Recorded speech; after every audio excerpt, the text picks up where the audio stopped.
seminário temático, essa atividade tão importante que o SEDUC tem feito e realizado com os servidores dos gabinetes, esse pessoal, né, tão importante do segundo grau, e também com essa parceria que o SEDUC tem com os juízes, com todos os magistrados que se propõem a dar essa aula, a estudar esse assunto e transmitir os seus conhecimentos. E nós temos visto ao longo isso já tem acontecido há uns 4 anos, que essa parceria tem dado muito certo e tem estreitado muitos laços. E quantas, às vezes, questões entre os gabinetes ou entre a primeira instância e a segunda também foram, pelo menos, questionadas ou refletidas em seminários como esse. E essa é a proposta, e por isso que eu fico assim, bem contente que em 2021 nós conseguimos novamente fazer essa parceria, estamos aí com uma série de temas que, como vocês sabem, foram nos orientados, nos passados justamente pelos assessores, dentro da sua prática, com suas equipes. Então, não conseguimos atingir todos os temas, porque foram vários, inúmeros, mas nós estamos aí com o primeiro semestre todo repleto de bons assuntos. E hoje o assunto, então, que nos traz a esse seminário é sobre justamente a execução. Quais são esses gargalos, qual é essa questão da execução e naquilo que toca para o segundo grau, né? E como nós temos um ditado popular, né? Não adianta o jurisdicionado ganhar uma causa e não levar. Então, a questão da execução, ela tem se tornado cada vez mais importante. Em tempos de pandemia, nós vimos como essa questão econômica tem perpassado o Brasil, então ela fica mais importante ainda. E é um tema, então, que dentro, né, da administração também tem sido dado bastante atenção.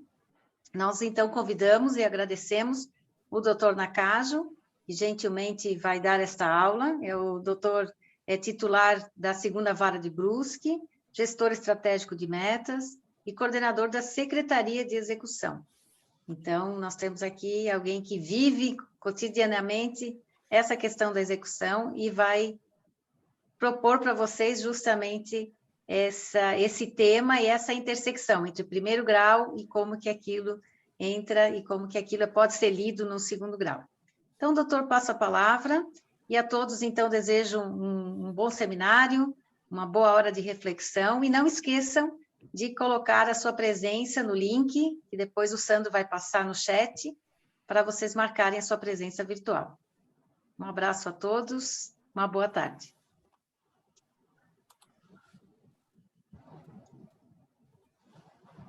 Eu agradeço a Cláudia, o pessoal do SEDUC, né? Primeiro, dando boa tarde a todos e todas. E essa parceria, digamos, aí com o SEDUC, aí já estou acostumando aí a trabalhar com eles. Aí, visitação virtual, que eu estava comentando, os talk shows aí sobre execução. E a Cláudia ali, se me permite corrigi-la, eu não encaro isso daqui como uma aula ou como um seminário, me parece mais uma troca de experiências, porque são todos assessores dos gabinetes, né, e todos ali com atividades afins que trabalham junto aos magistrados que atuam em segundo grau, né? Aqui eu queria mais utilizar esse espaço que me foi concedido para apresentar a nossa Secretaria de Execução e, principalmente, falar desses procedimentos de reunião de execuções, esses procedimentos específicos aí que já tínhamos a previsão aí em regulamentação da Corregedoria Geral da Justiça do Trabalho, mas que não utilizávamos tanto antes da implantação aí da Secretaria, né? A questão ali da execução, que a Cláudia colocou aquela história do ganha, mas não leva, isso daí tem que ser uma preocupação. Eu fiquei olhando assim muitos processos na fase de conhecimento. Eu passei em várias varas. Eu lembro que quando conversava lá com os assessores, muitas vezes eles, quando chegava um processo de execução concluído, geralmente é algo mais antigo, né? Passou pela fase de conhecimento, era ainda processo de papel, pelo menos PJE parece tudo novinho. mas começa a ter mais página, e o pessoal olha, chegou esses embargos, chegou embargos aqui, impugnação às contas para julgar. A pessoa já olhava com uma cara triste. Não, pois é. Eu não sei se isso aí também ocorre em segundo grau, mas em primeiro grau constatava muito isso daí. A pessoa, assim, gostava muito de trabalhar na fase de conhecimento, porque é legal dizer, olha, essa pessoa tem direito, não tem direito, né? Instrui, produz provas, e aquilo parece que é mais dinâmico e chega em algum lugar, né? E na fase de execução, quando a gente está com dificuldade de execução, é tudo muito complicado. As pessoas ali, nós pegamos aqui nesse país ali,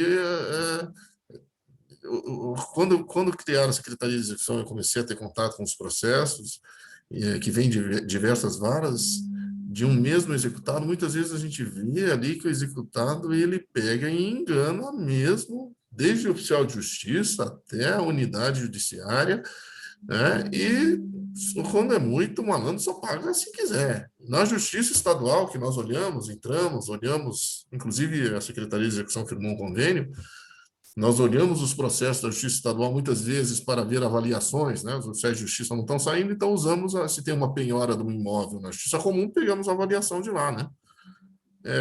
Mas nós olhamos no processo o que eles fazem com a Justiça Estadual, então é pior ainda, porque o nosso ainda é um pouco mais dinâmico, a gente age mais de ofício, vai atrás, e com isso ali, eles parece que respeitam ainda um pouco mais a Justiça do Trabalho, né?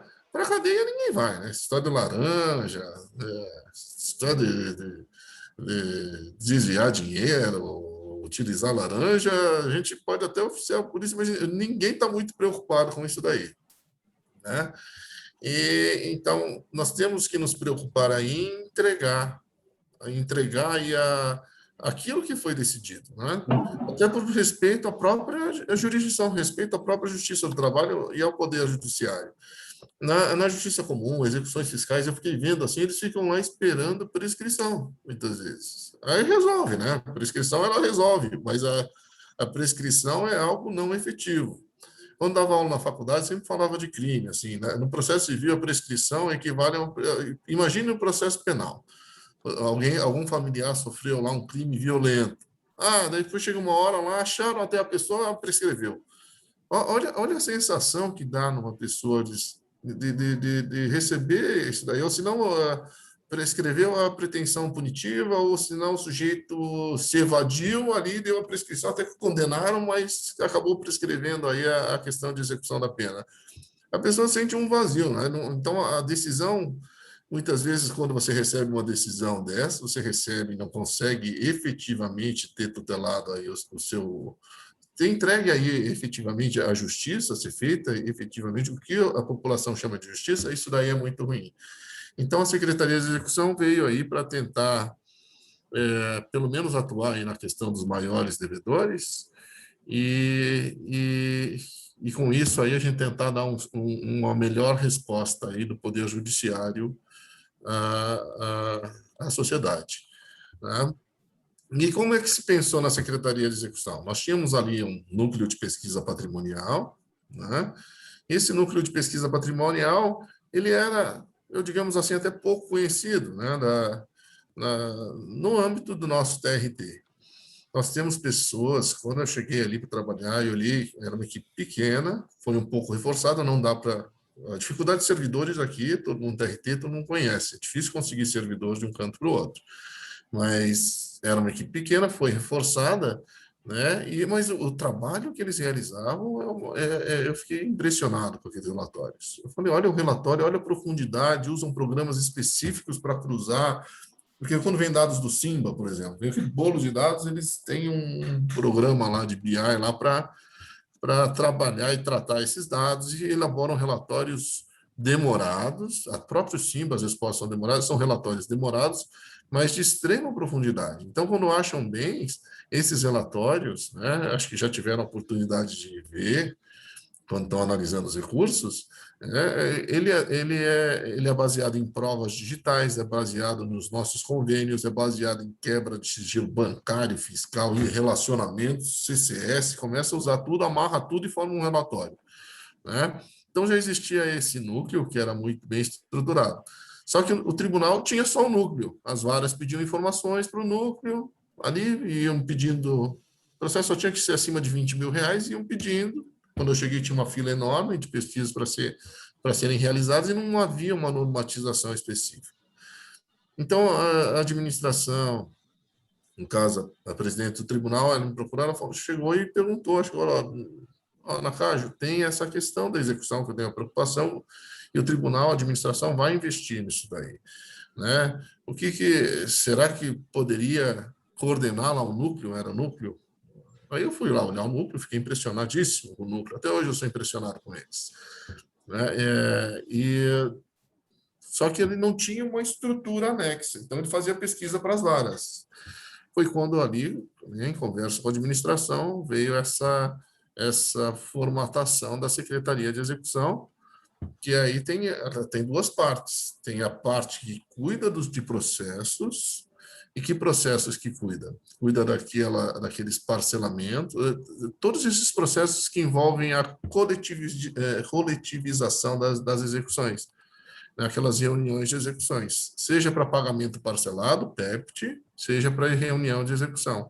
Então, nós formamos ali, o núcleo de pesquisa patrimonial foi reforçado, mais pessoas passaram a integrar o núcleo, e, de outro lado, nós temos um outro núcleo, chefiado até pela Roberta, que está aqui, que já conhecem, né, que veio da segunda vara, lá de Florianópolis, com grande experiência, para cuidar dessa outra parte, que é a parte que cuida dos processos. E, a partir daí, a Secretaria de Execução começou a cuidar dessas execuções coletivas. Antes, nós não tínhamos, não existiam processos na Secretaria de Execução, né? Tinha previsão lá da Corregedoria Geral da Justiça do Trabalho, né, já antiga, de 2019, eles fizeram a constituição, mas essa previsão já existia muito antes. Né, e o nosso tribunal, sequer uma regulamentação interna tinha sobre essa questão. Eu vou pedir aqui para a Roberta, para compartilhar aqui, aquele slide de abertura, pulando aquele, o segundo.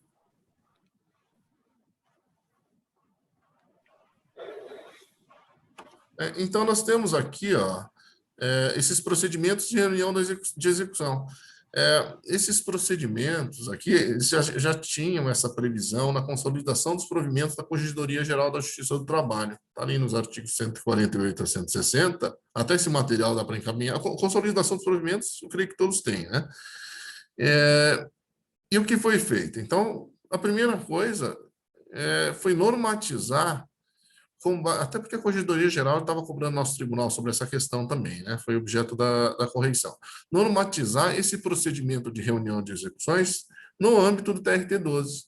Né? Então, foi editada aí a portaria número 08, né? Portaria CEAP, Presi, né? De 2020. E essa portaria, basicamente, ela segue ali o disposto na consolidação dos provimentos da Corregedoria Geral da Justiça do Trabalho.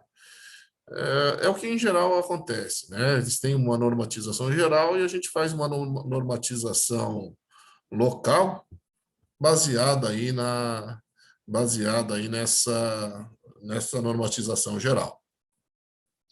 E esses dois procedimentos aí, regulados pela portaria, que seria o Plano Especial de Pagamento de Débitos Trabalhistas. Isso daí, o Plano Especial de Pagamento de Débitos Trabalhistas, não sei se tem contato, porque não tem recurso. Isso é uma forma de reunião das execuções. Nós temos duas, né, na Secretaria de Execução. Antes, quem estava cuidando disso era o pessoal do SECAG. Aí passou para a Secretaria de Execução quando foi criado. Antes só tinha uma, que era da Serrede. O grande devedor, chega lá com uma proposta de parcelamento de débito das execuções trabalhistas. Indica quais são as execuções, indica a garantia, renuncia aos recursos pendentes, isso aí reduz consideravelmente os recursos em segundo grau, né? Apresenta todas as garantias e preenchendo todos os requisitos previstos na portaria 08, a gente defere esse plano especial de pagamento trabalhista e as execuções envolvidas nesse plano ficam todas suspensas. Né? Seria como se fosse, digamos, aí um plano de recuperação, sem a possibilidade de abatimento de valores, mas é um plano de recuperação que foi criado aqui na Justiça do Trabalho. Tem gerado aí bons efeitos nos processos da Serrente, porque eles fazem esse plano de pagamento, vão depositando todo mês e nós vamos distribuindo aí para as varas e as execuções vão se encerrando. E o outro que temos, esse aqui que é mais novo no nosso tribunal, porque quando eu cheguei na Secretaria de Execução, foi fundada, criada a Secretaria de Execução, nós não tínhamos regime especial de execução forçada. Temos reuniões de execuções das varas? Temos, e ainda continua tendo. Por exemplo, em Brusque, eu sempre peço para reunir, né? Reunir e praticar os atos todos em um processo só. Mas esse regime especial de execução forçada ele tem uma diferença. A Secretaria de Execução, quando pega um processo que nós chamamos de piloto e instaura um regime especial de execução forçada, obrigatoriamente as execuções das varas ficam suspensas. Então, os processos contra aquele devedor nas varas suspende tudo e tem que ir para o arquivo provisório. Né? Tem exceção? Tem. Quando já tem penhora, se o juiz quiser ainda mandar para a asta aquele bem que ele tem penhorado, até dá para continuar. Mas o resto é compulsório. Mas onde é que está previsto isso que vai reunir, vai suspender tudo? Está na consolidação dos provimentos da Corregedoria Geral da Justiça do Trabalho e na portaria número 08 de 2020. Eu vou pedir para a Roberta passar para o próximo slide aqui. Tá? Então, a Secretaria de Execução, nós temos esse processo aí, né, de reunião de execução, reunião especial de execução forçada, regime especial de execução forçada, que reúnem diversos processos e os processos nas varas ficam parados. A vantagem para o segundo grau é a seguinte, nós fazemos um regime especial de execução forçada, né? Até estavam mencionando, por exemplo, eu tenho o processo figueirense, eu tive uma reunião um pouco antes de ter essa conversa com vocês, eu tive uma reunião com advogados figueirense. Agora o Figueirense entrou em recuperação judicial mesmo, né, de fato. Mas foi instaurado esse regime especial de execução forçada contra o Figueirense e podem eventualmente ter constatado que o número de recursos, número de questões em segundo grau relacionadas ao Figueirense diminuiu, ou creio até que de um período para cá devem ter sumido. Tá? Então, por quê? Porque nós centralizamos num único processo piloto tudo, e nesse processo piloto, até porque está tudo centralizado, e eles começam a ficar com receio, porque a Secretaria de Execução tem um núcleo de pesquisa patrimonial. O que fizeram? Buscaram a Secretaria para tentar formular um acordo. E nós fizemos aquela audiência lá no auditório do tribunal e conseguimos um acordo. Aí suspendeu o regime especial de execução forçada. Agora ele está continuando, né? Agora entrou em recuperação judicial, mas que não impede o processamento da execução em relação aí aos sócios, digamos, aí não é porque é associação lá, mas ela não impede a execução com relação aos outros responsáveis, que não aquele atingido pela recuperação judicial. Então, nós estamos prosseguindo aí com essa execução reunida aí contra o Figueirense. E nós temos atualmente ali na vara, isso aqui eu até anotei um papelzinho aqui, nós estamos atualmente com 19 execuções centralizadas. Só que essas 19 execuções, essas 19 refs, aí vamos chamar de refs, né? Elas suspenderam 1.600 processos, um pouco mais de 1.600 processos nas varas. Ou seja, são 1.600 processos que a gente manda para o arquivo provisório que reduzem a taxa de congestionamento da vara, né? Para fim de IGEST não adianta, mas para fins de taxa de congestionamento da vara reduz, que ele vai para o arquivo provisório, e além disso, né, reduz aquela quantidade de recursos, discussões para lá e para cá nesse monte de processo. Né? Fixado o valor das contas, todos os atos são praticados, apenas se apresenta o valor no processo piloto, e todos os atos praticados são no processo piloto. Né? Então, nós praticamos todos os atos, e eventualmente, se tiver alguma impugnação, penhora, se eventualmente nós tivermos embargos de terceiro, aí sim vem para a Secretaria de Execução e eu que acabo julgando, né?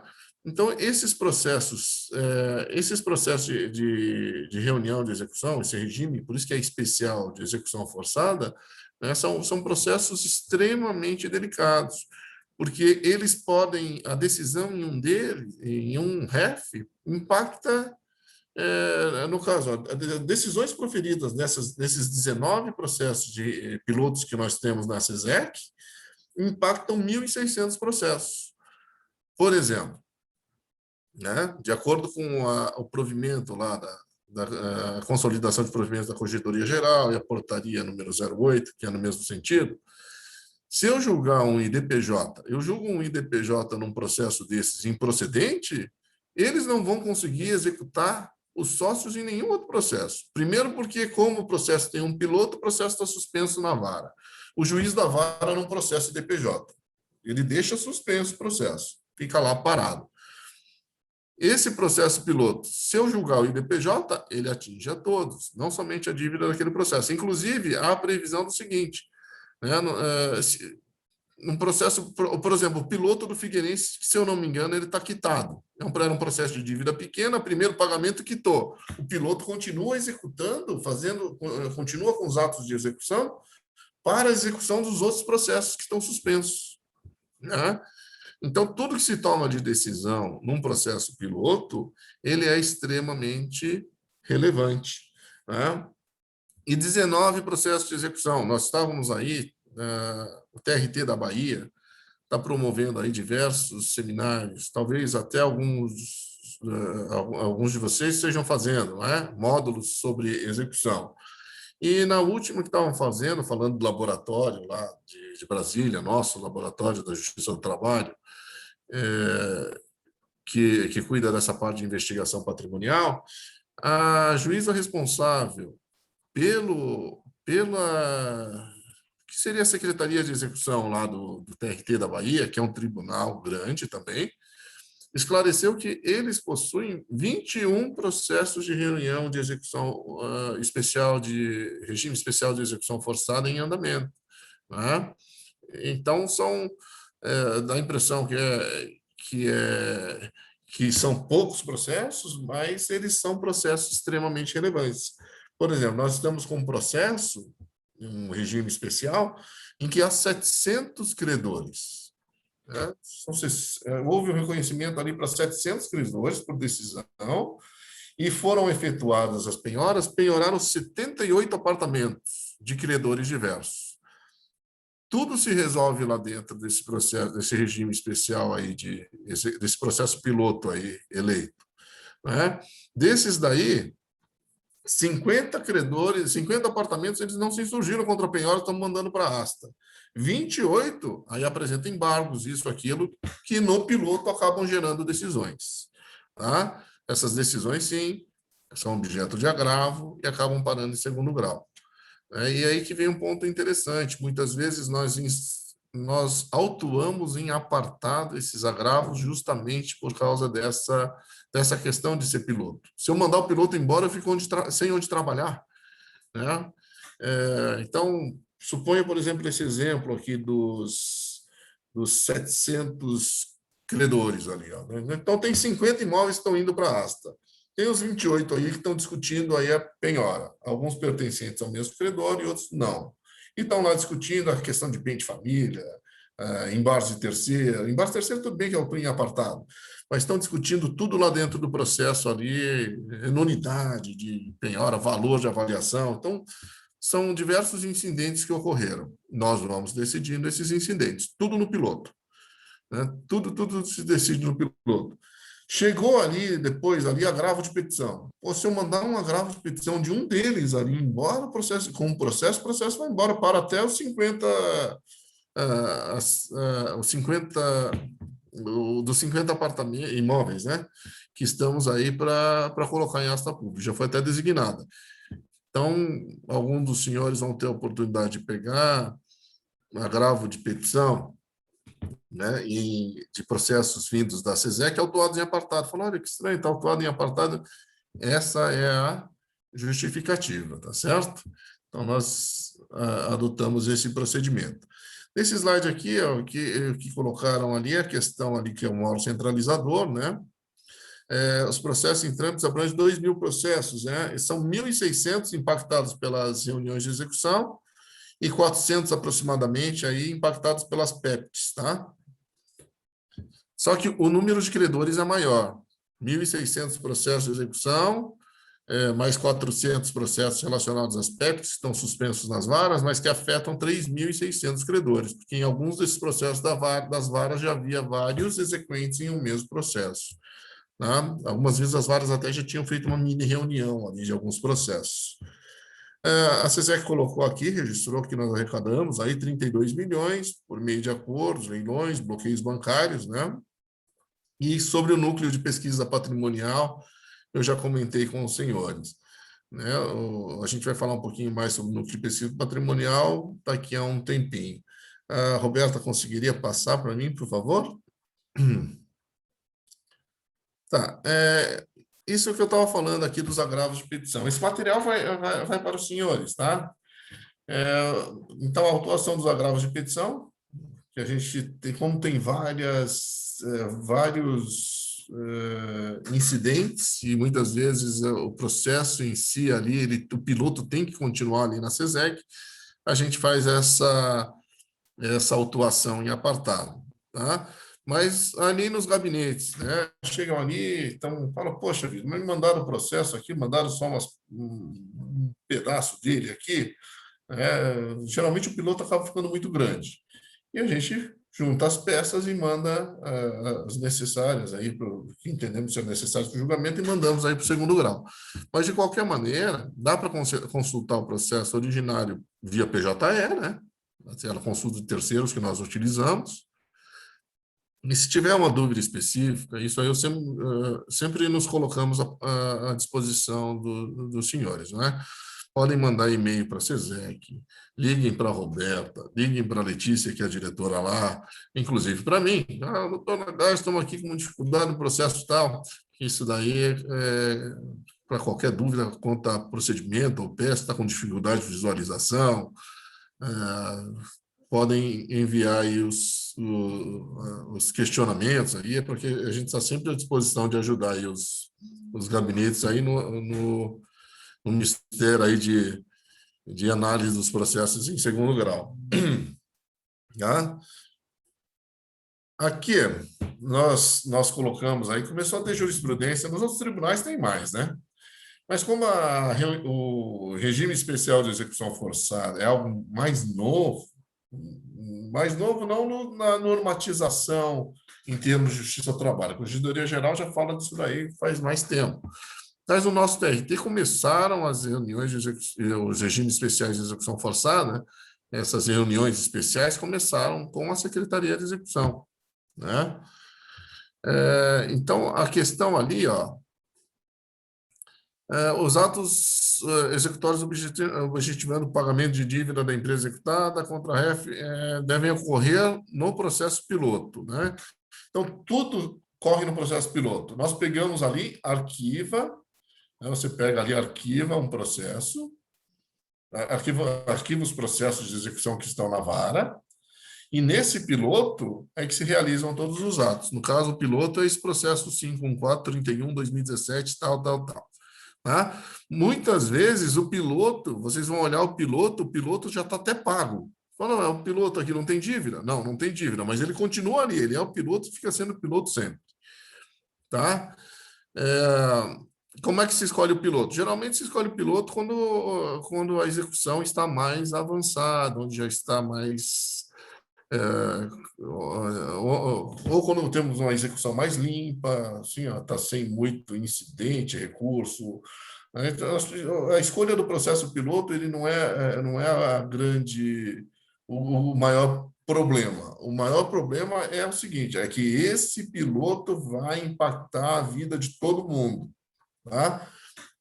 E o importante é o seguinte, né? Estavam me perguntando, não lembro, acho que estava conversando, não sei se era com o Fred, eu estava conversando com o pessoal do gabinete, eles estavam me dizendo o seguinte, mas então, se tiver um IDPJ no piloto, né? Valeria só para aquelas partes que estão no processo piloto? Não. O IDPJ no piloto tem que valer para todo mundo.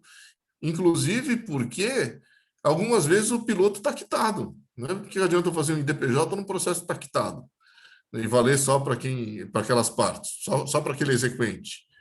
E se não valer para todo mundo, eu causo um problema muito sério. Por quê? Porque a pessoa, os outros exequentes estão com o processo suspenso, o juiz não movimenta na vara, está suspenso porque tem um regime especial de execução forçada. Aí, se ele apresentar um incidente de desconsideração lá na vara, o juiz não vai processar. Por quê? Porque tem um piloto, e todos os atos se realizam no piloto. Então, isso daí que é o importante. Então, o que se decidir num piloto, ele vale para todo mundo. É assim que está na normatização lá da Corregedoria Geral da Justiça do Trabalho. Né? E isso é bem importante, por isso que eu estou frisando, né? Porque alguns chegam, mas a parte não foi essa parte que alegou, não, a parte do piloto que a gente pegou, né? Vale para todo mundo que está habilitado. A essência é essa, praticar o ato tudo de uma forma concentrada, num lugar que é especializado em execução, que tem um núcleo de pesquisa patrimonial, que consegue fazer uma pesquisa para ajudar ainda a fundamentar até as decisões, né? Então, nesse sentido aí é que a gente pede aí uma especial atenção dos senhores, tá? E falando um pouquinho aqui de regime especial de execução forçada, eu esqueci de mencionar o seguinte. Nós, quando da criação da Secretaria de Execução, nós ficávamos pensando ali, olha, o que temos que fazer? Não vamos ficar instaurando regime especial de execução forçada para tudo que daqui a pouco a secretaria não funciona. Nós temos que focar ali nos maiores devedores. Então, chegamos a esse consenso, que é o que está na portaria número 08. Mas os maiores devedores seria de maior valor ou seria de maior amplitude, digamos, aí, de quantidade de exequentes? Amplitude social. E ficamos aí com a segunda opção. Então, as execuções, o regime especial de execução forçada, ele é instaurado, né? Nesses casos aí, o piloto nós temos escolhido desses executados que são os maiores devedores. Mas maiores devedores no sentido de uma quantidade maior de credores. Porque aí a execução, se ela der certo, né, se a execução der certo, por exemplo, da venda daqueles imóveis, nós impactamos ali 700 pessoas. Nós impactamos 1.600, 3.000 pessoas se esses Fs começarem a andar. Então, nós pedimos ali para o setor de estatística uma listagem ali, a CEGEST elaborou, o setor de estatística da CEGEST elaborou aí uma listagem desses maiores devedores, e aí nós começamos a efetuar pesquisas relacionadas a esses devedores. Primeiro, olhando processos que estão na Justiça do Trabalho, olhamos também os processos que estão na Justiça Comum, porque muitas vezes eles alegam na Justiça do Trabalho que não há grupo econômico e na Justiça Comum estão se defendendo como grupo. Acontece bastante, tá? E vice-versa. Então, olhamos também os processos ali da Justiça Comum, né? Verificamos ali, se é o caso, instauramos um procedimento administrativo via PROAD de pesquisa patrimonial, e aí esse PROAD começa a andar e localizar os bens que muitas vezes ou relacionamentos estranhos, né? Falar, olha, esse daqui é o sócio de fato, o dinheiro vai parar na conta dele, verificar que há como nós prosseguirmos com essa execução. O núcleo vê ali que, doutor, aqui dá para continuar com uma pesquisa que vai pegar, além de sócio de fato, vai pegar, além de sócio oculto, vai pegar bens ali, tem bens aqui, aí eles me elaboram um relatório, puxa um piloto, a gente escolhe um piloto, puxa um piloto e já vai com tudo, pega os valores, já deixa penhorado o que achou, porque senão some também, tá? É dessa forma que nós agimos aí nos regimes especiais de execução forçada. Então, ele envolve todo um trabalho aí de pesquisa de quais são os maiores devedores, e depois ele envolve ali também todo um trabalho de pesquisa patrimonial. Por exemplo, se tivesse um processo da VASP, a gente não ia pegar, que é o núcleo de pesquisa patrimonial, ia me informar, ia chegar, doutor, ó, VASP não tem mais nada, não. Né? Tem muito processo, tem muita gente aqui, né? Lembra Transbrasil, que essas empresas mais antigamente? Eu falo, ó, aqui não adianta instaurar. Mas quando eles fazem uma pesquisa prévia, depois eles continuam aprofundando com a pesquisa, tá? E ver que há um jeito de solucionarmos, ainda que parcialmente, ajudarmos essas pessoas aí, esses credores, aí nós puxamos um piloto, instauramos aí a pesquisa e já instauramos um regime especial. E nesse regime especial, já o primeiro despacho geralmente já vem com determinação de penhora desses bens. Tá? Então, aqui, ó, por isso, a Corregedoria Geral da Justiça do Trabalho, ela fez uma recomendação, né, a, aos magistrados que atuam em segundo grau, de observar os procedimentos, quando entra mandado de segurança, impetrado contra ato judicial decorrente de investigação patrimonial, né, em especial os praticados nos processos submetidos ao regime especial de execução forçada, aí eles botaram, aí, ó, sempre que possível, intimar a autoridade coatora antes de apreciar liminar, né, quando constar da decisão, atacar a descrição de técnicas, estratégias ou métodos de engenharia financeira para ocultação de patrimônio e pessoas, né? Requisitando relatórios aí, que motivaram os atos executórios impugnados e que eventualmente sejam em segredo de justiça. Parágrafo 2º, considerar possibilidade de exigir caução, fiança ou outra garantia eficaz pelo impetrante, alvo da investigação patrimonial. Tá? Por que a Corregedoria Geral da Justiça do Trabalho acabou recomendando isso?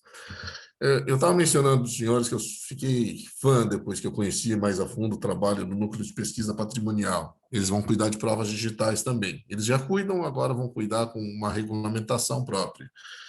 Né? Esses relatórios, muitas vezes você descobre pessoas ali que não, olha, dificilmente numa vara ou exequente sozinho nunca ia descobrir, porque não tem as ferramentas. Dificilmente numa vara, mesmo dispondo das mesmas ferramentas, mas não tenha o mesmo tempo e nem a mesma experiência no tratamento desses dados, no cruzamento desses dados, conseguiria chegar a tais conclusões. Achar tal sócio de fato, né? A tal do achar, olhar lá no extrato lá do cartão de crédito, o sujeito reabastece sempre uma marina tal, mandar um ofício para a marinha e depois achar qual é o barco que o sujeito utiliza, aí já pega aquele CPF, daí o nome de quem está registrado o barco, você começa a ver que está no extrato bancário da empresa ou do sujeito várias vezes, e começa a amarrar todas essas informações e vai lá e penhora o barco. Né? O barco está em nome do Zé aqui, que não tem nada a ver com a empresa, não tem nada a ver em termos, né, com a empresa. Como é que se chegou a essa penhora na REF? Pô, e ainda fez de ofício? Fez de ofício. Né? Por quê? Porque ela é feita nesse regime especial de execução forçada. Tá? Então, nós temos ali essa recomendação ali que foi feita pela Corregedoria Geral da Justiça do Trabalho. Acho que receberam os gabinetes, né? Mas porque esse regime especial exatamente são processos muito específicos que uma decisão ali pode impactar uma quantidade muito grande de pessoas, né? E aqui, ó, com relação à atuação de ofício, né? A atuação de ofício, eu estava explicando ali nesses processos aí da Secretaria de Execução. Nós sabemos que nós somos ainda a justiça mais eficaz na execução. Apesar de toda a engenharia que utilizam, nós sempre entregamos melhor para o jurisdicionado do que os outros ramos de justiça. Nós tínhamos a tradição de sempre agir de ofício, né?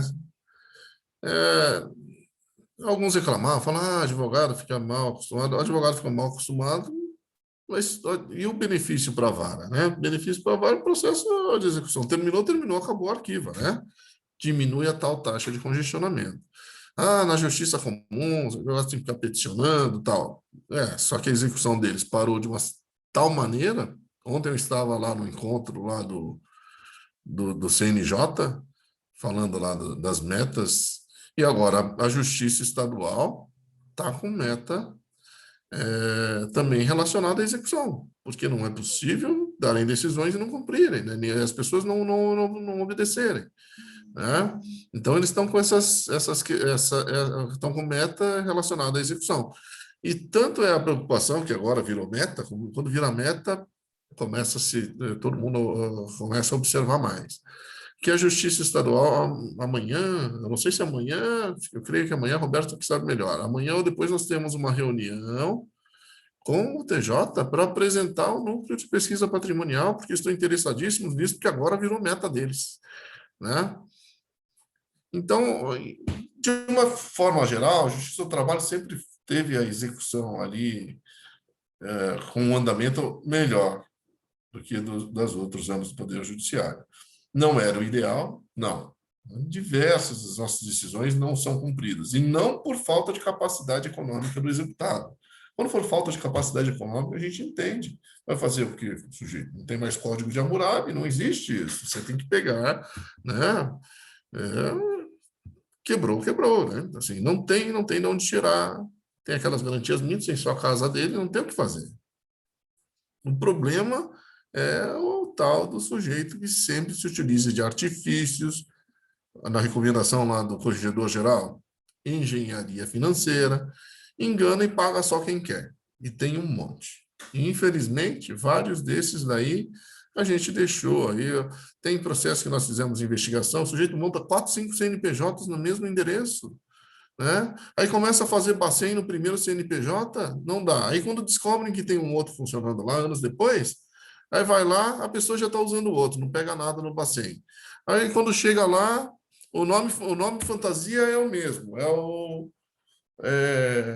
o nome lá é Roberto Nakajo Estabelecimento, né? E continua a mesma placa. Aí quando vai lá penhorar, não, aqui é outro CNPJ, outra empresa. E vão enrolando, né? Então, tem toda essa engenharia financeira que utilizam para enganar a gente. Simplesmente para isso daí, para ficar movimentando a nossa máquina, que poderia estar fazendo executando outras atividades, né? Quem sabe até para melhoria aí no processo de conhecimento, e ficam promovendo ficam elaborando esses planos, que chamam de engenharia financeira, para não pagarem, tendo condições de pagar, tá? Mas, por outro lado, assim, a execução da Justiça do Trabalho sempre foi muito eficiente, mas me parece que começou a incomodar um pouco nos últimos tempos. E o que fizeram, então? Aí chegou na reforma ali e falaram, olha, execução de ofício não dá mais. Não dá mais, exceto para aquelas contribuições previdenciárias. Tá? Por isso que eu listei aqui. Eu listei aqui que a questão aí da interpretação sistemática. Imaginem aí uma REF, um regime especial de execução forçada que eu mencionei para os senhores. 700 credores. Um monte de executado que a gente botou lá para dentro. Tá? Tem 700... tem 700 credores, imagine o tamanho do débito previdenciário que tem. Previdenciário eu posso começar de ofício. É até difícil começar de ofício. Imagina numa vara você vai nomear contador só para ele calcular o INSS. Aí o principal ele tem que calcular, porque como é que vai calcular o acessório? Não. Mas então aí o acessório você deixa oculto, me apresenta só o INSS. Aí a parte também não consegue impugnar, porque como é que chegou nesse valor de INSS se eu não sei qual é o principal? Então, essas coisas estranhas que acabam vindo. Então, você pode executar de ofício a contribuição previdenciária, mas tiraram ali a execução de ofício do restante. A interpretação que se faz é a seguinte: o que se paga primeiro, crédito trabalhista ou crédito previdenciário? No processo trabalhista, nós sempre privilegiamos pagamento, até por disposição legal, de preferência legal, nós pagamos o crédito do trabalhador. Então, eu pego um regime especial de execução forçada ali, que tem um débito previdenciário enorme, e vou lá e começo em cima do débito previdenciário. Na hora que penhorar e vender os valores, o que vai acontecer? Vai falar, pô, vou liberar agora a Previdência? Né? E num regime especial de execução forçada, o processo é piloto. E muitas vezes esse piloto aí até quitou, que era um processo menorzinho, acabou quitando lá, aí não tem mais ninguém para peticionar. Né? Vou falar para quem peticionar, Ministério Público, não tem mais ninguém para peticionar, eu só tenho piloto lá. Então, eu tenho esses problemas ali. Então, eu já manda calcular tudo e vai executando tudo. Né? Por que só para contribuição previdenciária? Né? E é o que eu estava dizendo também. Aí chega lá o núcleo, lá me pesquisou, fez toda aquela amarração lá de que o sujeito ia na Marinha Natal, mandamos ofício para a Marinha, pegamos lá o nome de quem está registrado no barco. Ah, não, mas isso aí não tem nada a ver com nada. Aí começa a procurar pelo CPF desse outro, aí ele começa a aparecer em alguns extratos, ou da empresa, ou de algum executado, e você começa a investigar mais coisa e pede cartão de crédito dele, você começa a ver que funciona tudo mais ou menos junto, né? Faz um simba nos dois e vê lá que o sujeito é sócio de fato. Não é só descobriu isso, porque tem um núcleo de pesquisa patrimonial com aquele programa, o ClickSense, até diferente do Power BI, é o único que o tribunal comprou uma licença separada do ClickSense para trabalhar com as ferramentas que o laboratório do TST nos enviou. Aí faz todo esse trabalho de pesquisa patrimonial para descobrir que o tal lá do Zé, né, é o sócio de fato. Aí chega o juiz na Secretaria de Execução, tá, inclui-se o Zé e já manda penhorar tudo que acharam também dele. Né? Se não for assim, dessa forma, fica bem complicado de se incluir. Ninguém, vista a parte nem sabe que o Zé existe. Ah, então vamos liberar o relatório. Olha, para ele entender o relatório, não sei se é tão. O relatório os senhores viram, assim, são relatórios extensos, né? E vamos abrir aí vista a parte do relatório, também podemos fazer, botemos em sigilo e abrimos vista ao relatório, né? Mas há um fator importante nesses regimes especiais de execução forçada. Há exequentes que não estão lá no piloto. Há exequentes que a gente está tocando o piloto, só está o número dele ali, só tem o valor que ele tem para receber. Né? Só tem ali... E, eventualmente, esse piloto está quitado. Por exemplo, o piloto Figueirense está quitado. Eu dou vista para o exequente não está nem aí. O exequente, tá bom. Né? Não, bonito relatório. Pronto, acabou. Né? Então, tem essas particularidades aí nesses regimes especiais que eu gostaria de deixar aí bem exposto para vocês, quando vissem aí que nós temos esses espaços, essas petições aí que aparecem. Com relação a essas insurgências que aparecem aí em segundo grau. Aí, eu juntei aqui julgados de regime especial de execução forçada no nosso tribunal não tem tanto, porque eles começaram agora. Né? Eles começaram agora, o ano passado, boa parte do ano ficamos aí estruturando, arrumando o núcleo de pesquisa patrimonial, tinha aquelas pesquisas pequenininhas solicitadas para as varas, tinha vara que antes de arquivar mandava para o núcleo, e que eu falei para zerar, e depois se centrar aí nessas pesquisas maiores. Né? E, então, aqui, eu juntei alguns julgados aí, a questão lá de atuações de ofício possíveis aí na execução. Mas lembrando, senhores, que regime especial de execução forçada, por isso que tem aquela recomendação da Corregedoria Geral do TST, ele é um procedimento diferente, é algo, por isso que é especial, ele chama de especial, que foi feito na Justiça do Trabalho, justamente para a gente dar uma resposta para o jurisdicionado que está esperando seu crédito e também uma resposta para aquele sujeito que fica tentando enganar a gente, e em boa parte das vezes nos enganam mesmo. Né? Então, eu acho que eram esses os slides aí que eu tinha para apresentar, certo? Roberto, tem mais algum? Deixa eu ver aqui.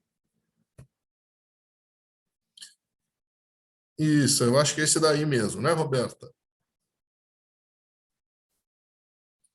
Então, tá. Então, eu vou fazer o seguinte, eu estava vendo no chat, não sei se...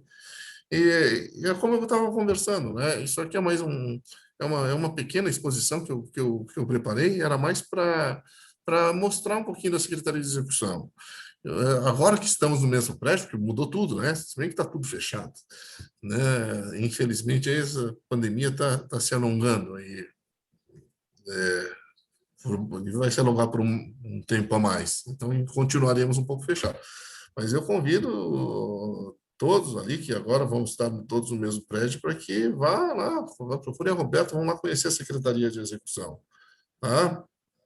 Assim, porque a quantidade de processos impactados, esses procedimentos especiais aí que nós não tínhamos, pode ser que chegue no tribunal, por isso que de vez em quando chega com um despacho diferente, né? Eu falei que tem toda uma pesquisa, e por isso que existe a recomendação do Corregedor Geral. Porque como é que, senão, como é que vão descobrir que foi o Zé? Tomara que não tem nenhum Zé aí, né? Pô, já estão direcionando a execução contra mim. Não. Mas essa é a intenção, é que se descubra e se descobrir que temos que fazer. Por exemplo, no processo do Figueirense, eu lembrei Figueirense que teve reunião com os advogados deles lá, né, que estão pesquisando ali terceiros responsáveis. De repente, você acha um terceiro responsável que foi o dinheiro lá dessa instituição para ali, para coisa, e eu dou vista para o exequente desse processo, o crédito era baixinho, já recebeu naquele parcelamento que o Figueirense, ele não vai falar nada, né? Talvez para agradar, né? Bonito relatório, parabéns, acabou. Porque não vai requerer nada. Porque vai requerer para quê? Porque ele não tem mais crédito. E o piloto é esse processo aí.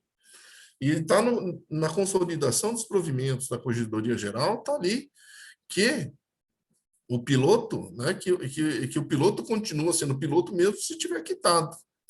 E mais, nós conhecemos, temos senhores advogados atuam aí no segundo grau. Há advogados melhores e piores. Tem alguns que, ainda que eu mostrasse o relatório e ele tivesse crédito, ele ia olhar, requer Bacen, Renajude, e requer isso aí, tudo que a gente já fez, né? Bacen, Renajude, que inscreva o sujeito no Serasa e ia vir com aquela petição padrão e ia juntar aquilo lá no processo e falar, e agora? Né? E os outros, no caso aqui de uma dos regimes, e os outros 700 credores? O que eu vou fazer com eles? Começar a intimar com um por um até algum se tocar ali, que tem que incluir o tal do Zé para dentro do processo? Né? E não é esse o objetivo, né? Não é assim que funcionam esses regimes especiais. Né? Pela norma construída pela Corregedoria Geral e pela nossa norma mesmo, TST, não é dessa forma que funciona. Eu vou ali, não sei, a Cláudia, não sei se tem ali comentários aí dos colegas. Doutor Nakajo, tem uma pergunta da Juliana Balbo no bate-papo. Tá, bate-papo aqui, é o chat. Vamos ver.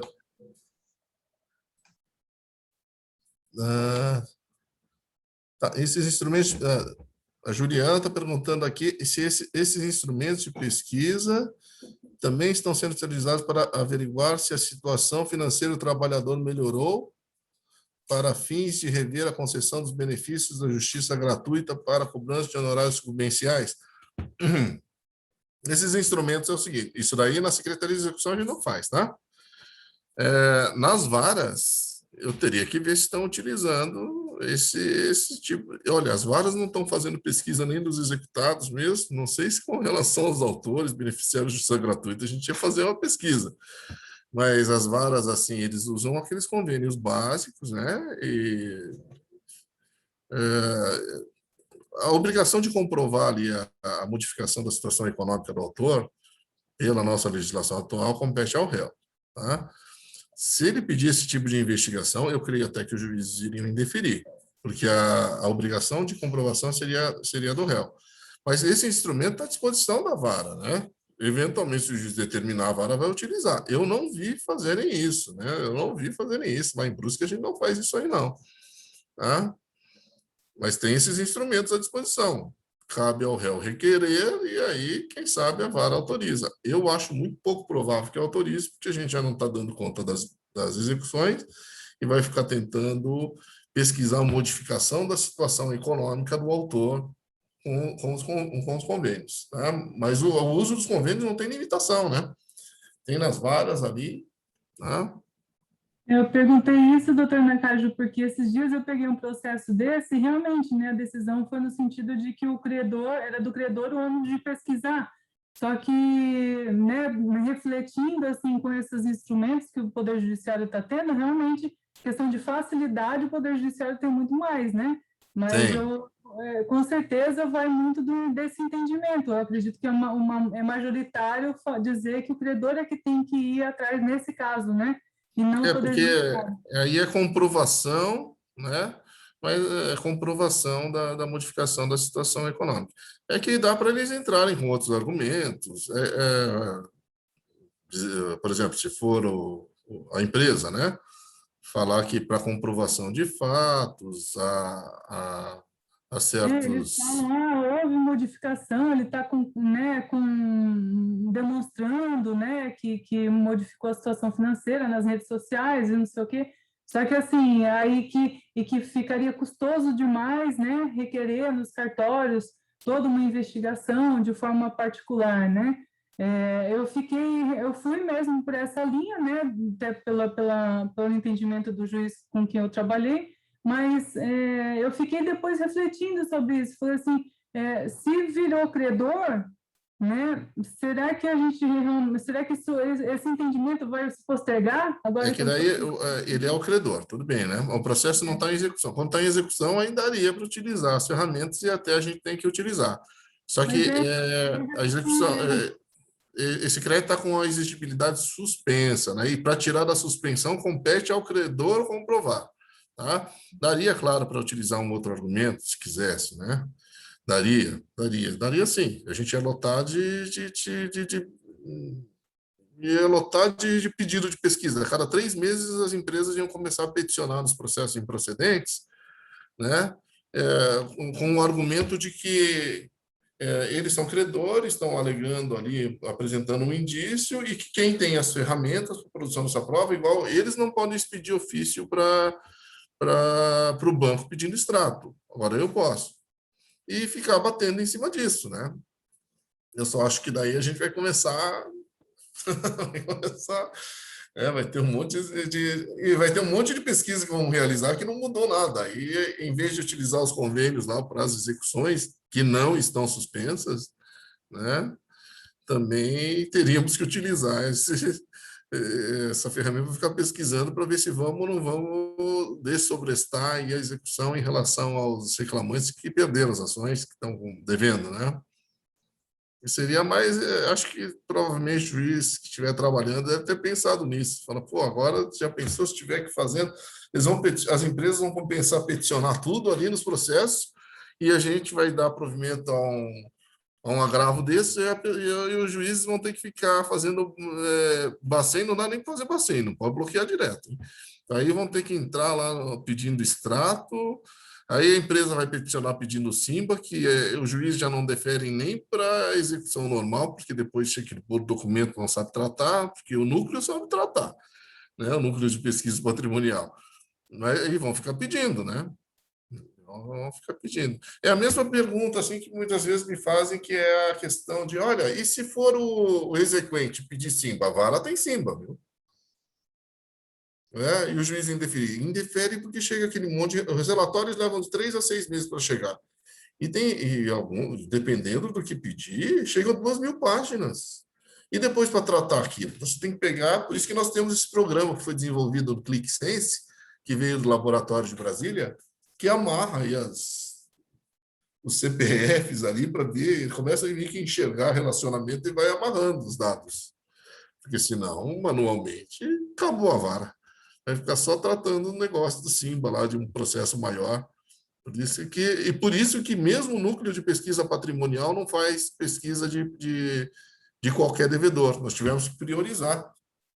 Para chegar ao ponto de fazer um SIMBA, se for um devedor, for sei lá, o bar da esquina, mano, até podemos fazer um SIMBA lá, né? Vai achar alguma coisa? Talvez até ache mesmo. Mas aí eu vou ter que parar todas as pesquisas que nós temos ali em andamento, não são muitas, tá? São pesquisas desses grandes devedores, para instaurar a REF para pesquisar o tal do bar da esquina, né? E se o núcleo não consegue fazer isso, a vara será que conseguiria fazer? Eles que não... os convênios básicos eles tiveram treinamento, né? CISBAJUD e tal, mas dependendo do convênio, o SIMBA a quantidade de documentos que recebe talvez seja muito grande e dificulte aí o trabalho da vara. Devem ter recebido uns recursos desse tipo, né? Requeremos SIMBA, a vara não, indefiro. Indefiro porque depois eles não conseguem tratar os dados direito daquilo lá. Tem que ter quem sabe aí no futuro a gente criar umas divisões, já que o núcleo de pesquisa patrimonial no TRT só lida com grandes devedores, quem sabe no futuro a gente constituir, como existem em alguns tribunais, umas divisões de execução no interior. O difícil é sempre achar pessoal, sabe? Pessoal, função, tal, não é tão fácil montar um núcleo e começar a fazer. A Bahia fez isso. Tem esse central deles que tem 21, eles têm 21 regimes especiais, e aí não tem regimes especiais nas outras varas, mas eles têm reuniões de execução, eles suspendem, por convenção deles ali, em umas divisões, e atuam nos processos menores, né? E os menores ainda aí ficam com as varas. As varas, ou reúnem no foro, e uma vara fica com todos os processos do foro, né? Então tem que...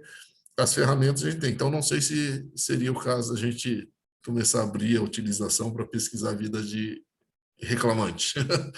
Até mereceria, se mudou mesmo. Pensando assim, né, como justiça, até mereceria mesmo todo mundo ter uma resposta grande do Poder Judiciário, a gente poder fazer SIMBA para todo mundo e poder pesquisar tudo, mas não vai ter uma complicação aí. Tá? Deixa eu ver, tem mais alguém ali? Eu estou vendo que alguém tem matrícula 2718. A minha é 2713. Tá certo. Alguém mais ali tem algum questionamento, ali, alguma coisa, renovando o convite para que apareçam lá na nossa Secretaria de Execução, procurem a Roberta lá, vai lá conhecer, é bem legal, tá? É uma preocupação aí que o tribunal está tendo, e eu não sei se sabiam que tinham esses 3.200 processos suspensos por causa de 19. É bem legal. E os juízes mesmo, assim. Então, por que nós... Quando me procuraram para fazer, falaram, dá para falar de métodos? Eu falei, até dá. Posso falar, sou gestor de métodos, vou falar lá. Né? Posso falar de métodos para os assessores. Meta é no sentido, vamos julgar mais. É isso aí, não tem... Só que a execução não, porque eu vejo que muitas vezes nas varas eles me ligam perguntando, mas me explica aí, o que é essa história de regime especial, né? E por que tem que suspender? Não, suspender porque é o regramento que fizeram, tem um regramento do TST, tem um regramento... tá. Então eu arquivo tranquilo, né? Corregedoria não vai implicar comigo que eu não arquivo o processo no arquivo provisório por causa desse ofício aqui. Não vai. Só me informa o valor, está certinho, tal. Se houver algum pagamento nesse processo, alguma coisa, acordo, me informa também, só. Inclusive, né? Para evitar o retrabalho, né, doutor? Porque nós também, aqui na Secretaria de Execução, nós fazemos todos os convênios. Também incluímos no CENIB, também incluímos no Serasa, enfim, todos os atos executórios possíveis nós fazemos aqui também. Sim, e muitas vezes indo em cima do... Estou olhando se não tem nenhum Zé. Só falta os que estão com o número 6. E muitas vezes indo em cima do tal do Zé lá, que todo mundo fica olhando por que pegaram o apartamento dele, que está no relatório nosso. E quando vem o relatório, ele vem bem amarradinho. Se pegar o relatório ali e começar a olhar, pedir vista, entrar no PROAD, a gente abre vista ao PROAD e começar a olhar, é muito complicado deles saírem disso daí. E eu peço até para que vocês aí que estão ali, repliquem ali, expliquem, e levem o pessoal lá na Secretaria de Execução para conhecer também. Nós tivemos um caso na Secretaria de Execução que a empresa ela tinha um único imóvel, que era a sede dela, né? E todas as vezes que as varas penhoravam aquele imóvel, eles entravam com embargos dizendo que era o excesso de execução, porque o imóvel valia muito mais do que aquela execuçãozinha pequenininha na vara. Quando nós reunimos tudo isso num piloto, e aquele valor da execução ultrapassou muito mais do que aquele valor do imóvel, a empresa, e fizemos a penhora e íamos mandar para leilão, a empresa rapidamente correu, tentando fazer um acordo, tentando fazer um PEPT, porque sabia que ali não tinha como se esquivar da penhora e do leilão por conta do excesso de execução. Então, isso é uma das grandes vantagens também. Nós reunimos aquele monte de miudinho e aí sim pegamos aqueles vários imóveis e mandamos tudo para leilão. E eles têm assustado com os despachos quando instaura regime especial, porque eles já instaura penhorando tudo. O que procuram para fazer acordo? Não, agora vamos fazer acordo. Estão lá enrolando as varas faz 10 anos, aí querem fazer acordo. Nesse caso, é um deles. Não, agora queremos fazer acordo. Dá para o senhor fazer uma reunião com os exequentes, uma audiência? Eu falo, dá.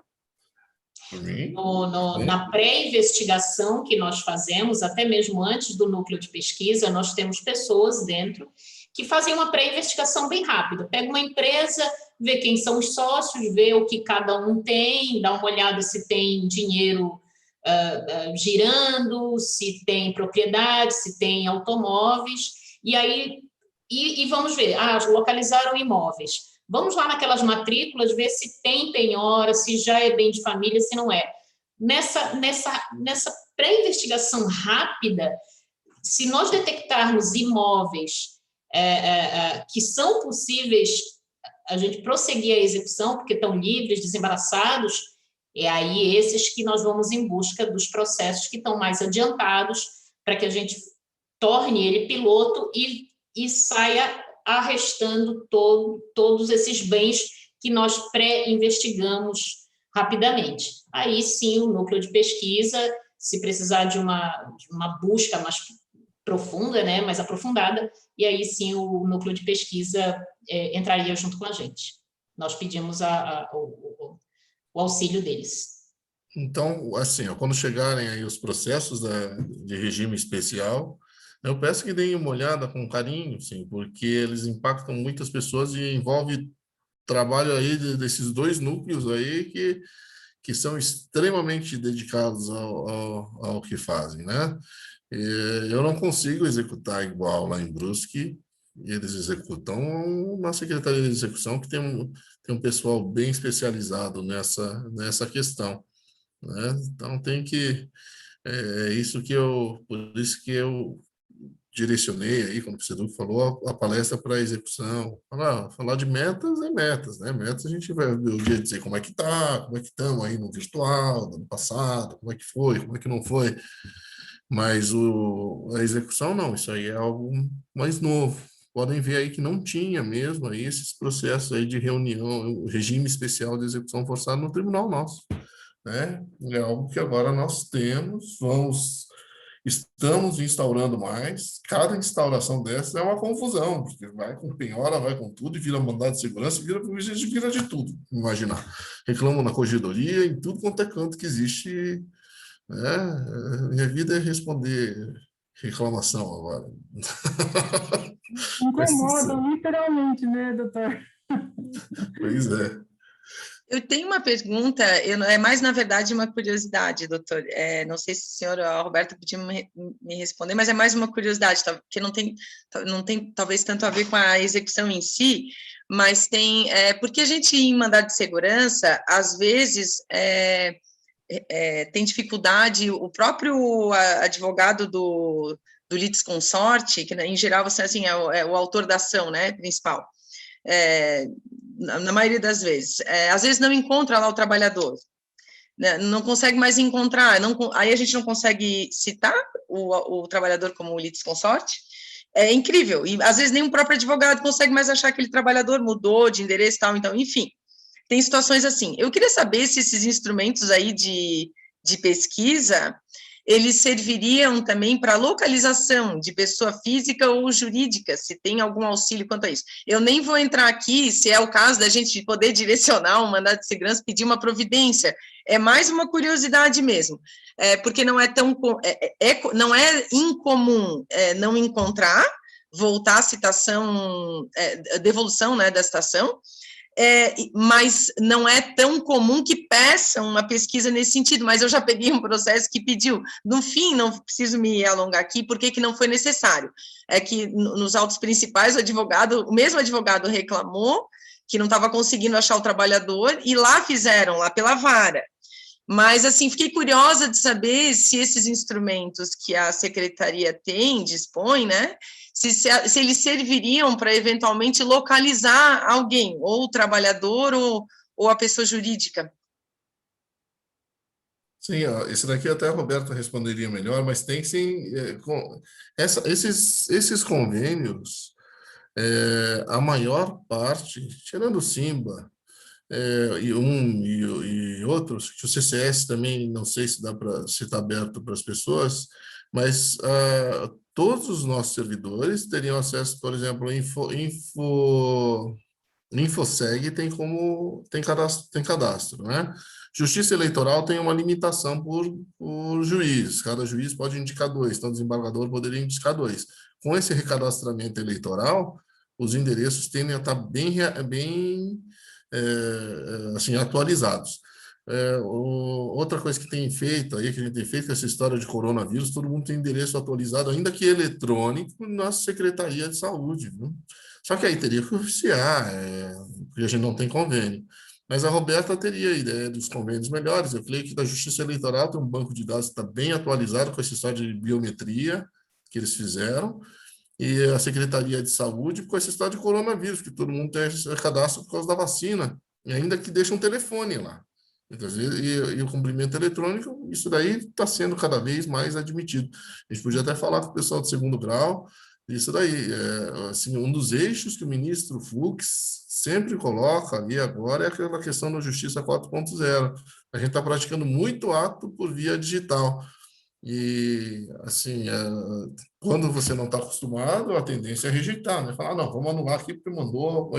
O incentivo é para esse, né? Domicílio digital, juízo 100% digital, que nossas unidades todas já têm. Né? Então, mas a Roberta, ela consegue ver direitinho quais os convênios melhores. Tem Casan, Celeste, que está disponível para os servidores?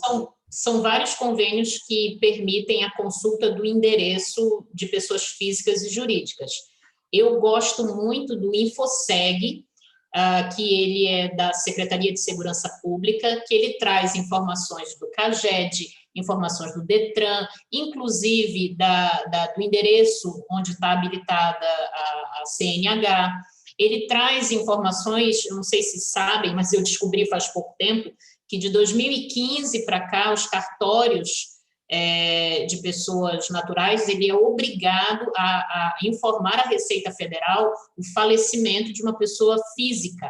Então, todos os óbitos de 2015 para frente estão registrados no InfoSeg. Então, normalmente, quando uma pessoa some, nós vamos verificar no InfoSeg se há um registro de óbito dela.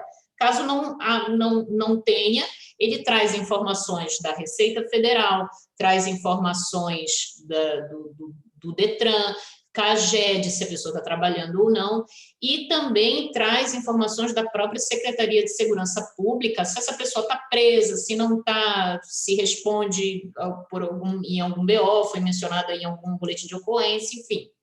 Mas nós temos o Celeste, temos a Casan, o InfoSeg, o Banco Central, o Bacen mesmo, nós podemos solicitar os endereços bancários dessa pessoa física ou jurídica. Uhum.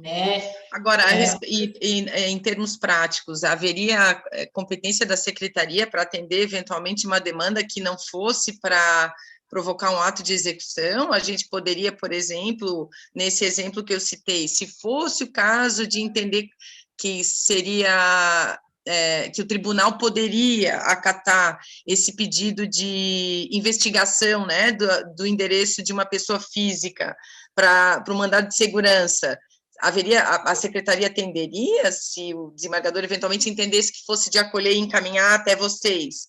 Vocês atenderiam um pedido desse ou isso é atrapalhar a questão da execução, né? Não sei como que é. Esse daqui,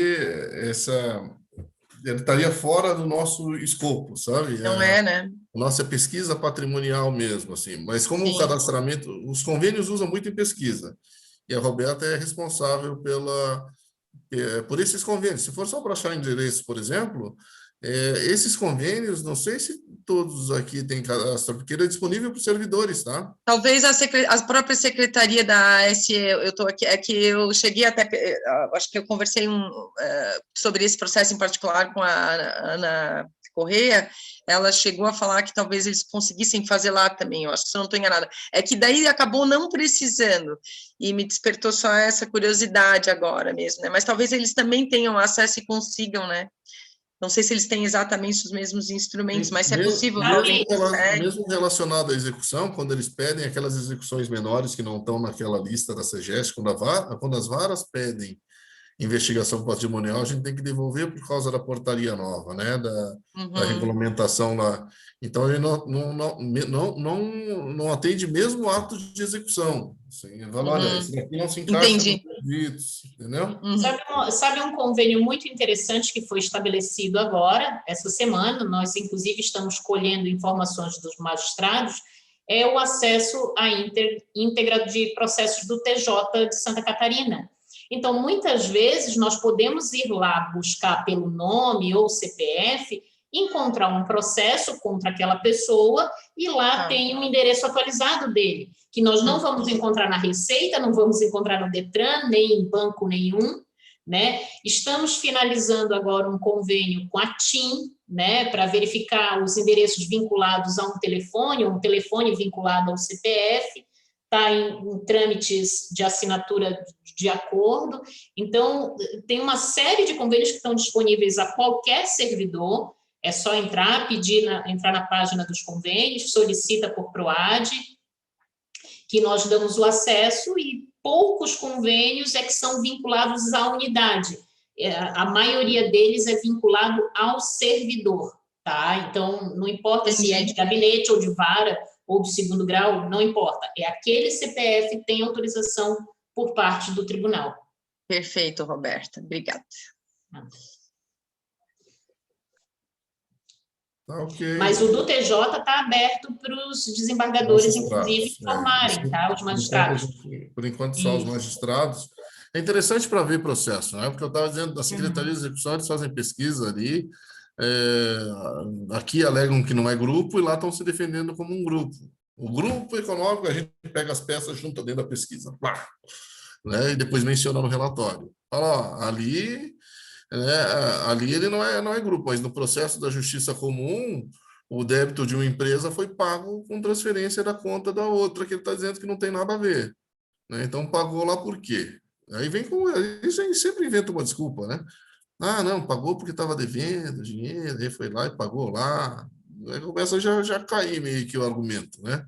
Aí você acha um outro processo também, mas aqui, ó, no extrato, você sempre tem transferência para lá, para cá, por quê? É porque é dívida, é negócio. Aí eles começam a se enrolar, não tem como se... Então, olhar o processo é muito bom. Assim, em primeiro grau, para olhar a avaliação, né? E em segundo grau também. Quer ver algum processo? Processo de segredo de justiça não dá, tá? Mas quer ver algum processo da justiça comum? Muitas vezes, em vez de oficiar numa ação rescisória, ações que tem que instruir, em vez de oficiar, muitas vezes consegue olhar direto. Utilizando o convênio, baixa junto, se for o caso, no processo, certifico que, por ordem do desembargador, baixei, juntei e pronto, né? E já tem aquela informação, ao invés de ter que mandar um ofício para a Justiça Comum, de vez em quando é meio demorado, né? Vai um mês lá, eles devolvem um mês depois lá a cópia, e ali você tem essa possibilidade aí que nós conseguimos fazer junto com o TJ. Foi enviado e-mail, tá? Todos os magistrados de primeiro grau e os desembargadores de segundo grau estamos aguardando. É só encaminhar o nome do magistrado e o CPF para que a gente possa encaminhar para o TJ para poder ter esse cadastro lá e ter acesso na íntegra, né, de todo o andamento processual Sim, nós mandamos para o gabinete, tá? O ofício para os desembargadores não foi direto para os desembargadores, foi para o gabinete. Isso. Tá? Então, tá certo. Alguém tem alguma... Eu acho o máximo ficar conversando ali, ó. Não, o Roberto é o máximo mesmo, né? Mas eu acho muito bom ficar conversando aqui com os senhores. Infelizmente, aqui às 15h30 eu tenho uma reunião também relacionada à execução, lá no Núcleo de Cooperação Judiciária, que a gente está tentando ver se faz... Até a Roberta, não sei se a Roberta e a Letícia vão participar também. A gente faz aí uma cooperação judiciária com o juízo da falência para vender bens, para pagar as trabalhistas. Mas vamos tentar aí, tentar fazer essa operação aí para solucionar mais algumas execuções.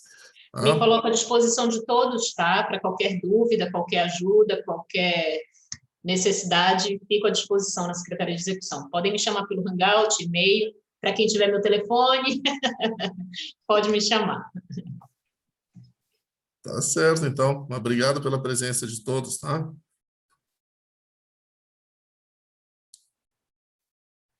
E a Cláudia está aí, não? O pessoal do SEDUC. Sandro? Olá, doutor. Estamos finalizando aqui. Finalizou então, doutor? Bacana, estava aqui acompanhando. Eles costumam dizer no SEDUC, doutor, que eu estou sabendo tudo de execução, de visitação, todos os assuntos, porque eu estou participando de todos. Doutor, eu queria, em nome do SEDUC, fazer mais uma vez esse agradecimento, agradecer aos colegas dos gabinetes também pela participação, que estão sempre participando dos nossos eventos. A colega Roberta também, que está sempre junto com a gente, super elogiada em todos os sentidos, né? Doutor, mais uma vez, obrigado. Boa tarde a todos e até um próximo evento. Tá certo. Obrigado, hein? Obrigado, doutor. Obrigada, pessoal. Até a próxima.